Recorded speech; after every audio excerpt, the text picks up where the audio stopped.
Selamat datang kembali pada perkuliahan pengukuran dan metrologi. Pada pertemuan kali ini, kita akan membahas tentang pengukuran temperatur. Metode pengukuran temperatur yang kedua, yang pertama tadi menggunakan ekspansi termal dari material, bisa liquid atau solid atau metal. Yang kedua, di sini lebih mengedepankan hambatan listrik dari materialnya. Jadi di sini pengukuran berbasis hambatan listrik. Nah, asumsikan material yang bersifat konduktor atau semikonduktor. Nah, sifat konduktor atau semikonduktor ini apabila material ini mengalami perubahan temperatur, hambatan listriknya biasanya juga akan ikut berubah. Sehingga ini bisa kita kembangkan korelasi antara hambatan listrik dengan temperatur. Dua tipe termometer berdasarkan hambatan listrik yang sering kita temukan di pasaran itu adalah resistant temperature detectors, ini dari konduktor, dan yang kedua adalah termistor. Nah, ini terbuat dari semikonduktor. Yang pertama, resistant temperature detectors ini sering disebut sebagai RTD, yang kedua sebagai termistor. Nah,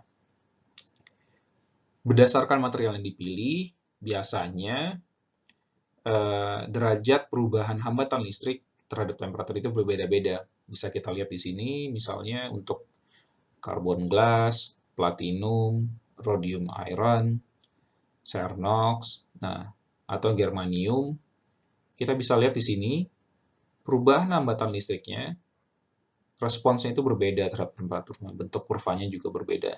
Jadi ini balik lagi untuk aplikasi apa akan kita gunakan.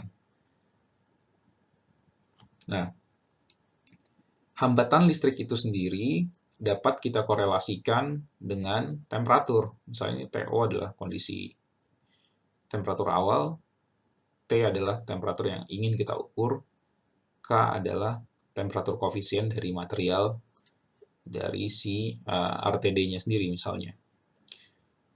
Lalu R hambatan yang terukur dan R0 adalah hambatan ketika pada kondisi temperatur awal. Dan R ini punyanya si ini, T yang di sini. Nah, baik logam atau campuran logam atau alloy itu memiliki positif temperature coefficient, sementara semikonduktor itu masuk ke dalam kategori negatif temperature coefficient. Apa yang dimaksud dengan positif dan negatif temperature coefficient? Nah, yang masuk ke dalam kategori PTC atau positive temperature coefficient itu adalah material yang mengalami peningkatan hambatan listrik ketika suhunya juga naik. Sementara NTC dia akan mengalami penurunan hambatan ketika suhunya naik. Itu yang membedakan. Nah, sehingga termistor itu masuknya NTC, sementara RTD itu masuknya ke PTC.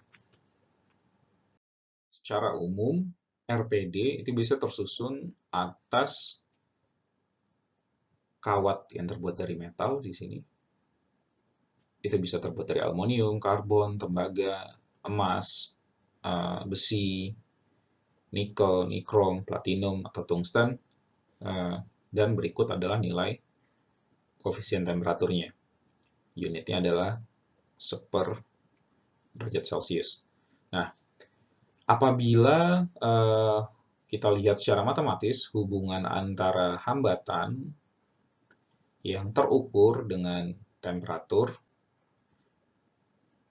dan ini adalah koefisien temperatur, dan ini adalah hambatan dari nilai referensinya, dan ini adalah reference temperaturnya.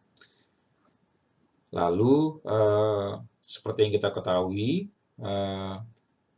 RTD ini range kerjanya itu cukup jangkauan kerjanya cukup lebar. Dia bisa bekerja dari temperatur yang sangat rendah pada area cryogenics, ini biasanya sampai minus 150 derajat Celcius, sampai yang tertinggi itu bisa sampai positif 650 derajat Celcius. Jadi range kerjanya sangat lebar bergantung dari jenis material metal yang digunakan sebagai sensor. Nah, Apabila kita lihat, biasanya RTD itu akan memiliki shielding yang terbuat dari material non-metal untuk mengcover dan menjaga stabilitas pembacaan temperaturnya. Itu dari sisi konstruksi si RTD. Secara ilmu fisika kelistrikan, hambatan listrik dari suatu RTD itu bisa kita hitung secara analitik menggunakan persamaan dari jembatan Wheatstone. Nah, misalkan kita punya 3 resistor dan satunya sebagai jembatan Wheatstone, kita bisa anggap tidak ada arus yang mengalir di dalam sistem ini sehingga R1 dikali RTD itu sama dengan R2 dikali R3. Nah, RRTD ini merupakan R yang diukur. Jadi jika kita sudah punya dapat nilai RRTD-nya, kita bisa menghitung T yang terukur.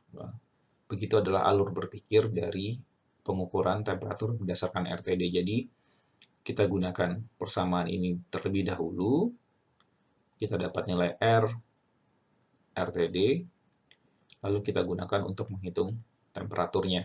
Jadi input dari pengukurannya adalah dalam ohm, outputnya bisa dalam derajat Celcius atau Kelvin. Nah, ini ada proses konversi kan di sini. Itulah gunanya kita membuat grafik seperti yang ada di halaman ini.